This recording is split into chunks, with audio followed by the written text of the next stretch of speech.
అందరికీ నమస్తే అండి. ఈరోజు మనం వరంగల్ జిల్లాలోని గన్పూర్ మార్కెట్ లో బికోటా యొక్క క్షేత్ర ప్రదర్శనకి రావడం జరిగింది. మనతో పాటుగా గన్పూర్ చుట్టుపక్కల ఉన్నటువంటి 25 మంది డీలర్ మిత్రులు కూడా మనతో ఉన్నారు. సో వీరు ఈరోజు బికోటా వాడిన పద్ధతికి, అదే విధంగా రైతు యొక్క పద్ధతిని స్వయంగా అనుభూతి పొందడం జరిగింది. సో మరి వారి యొక్క అనుభూతిని వారి యొక్క మాటల్లో మనకు సురేష్ శెట్టి గారు ఈరోజు ఎక్స్ప్లెయిన్ చేయడం జరుగుతుంది.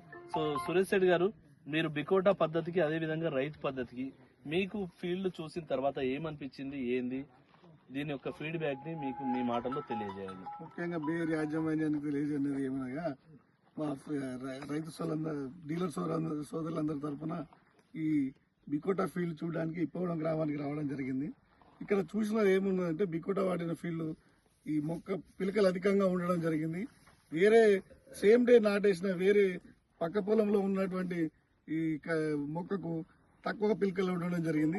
బికోటా వాడిన ఈ ఫీల్డ్ కూడా నూగు ఎక్కువగా ఉండి తల్లి పురుగు కానీ పిల్ల పురుగు కానీ గుడ్లు పెట్టకుండా ఆశించకుండా ఉండడానికి అధిక నూగు శాతం ఉండి మంచిగా చూడడానికి మంచిగా ఏవుగా మంచిగా పెరిగి ఏరు వ్యవస్థ కూడా చాలా అద్భుతంగా పెరిగి ఉన్నది.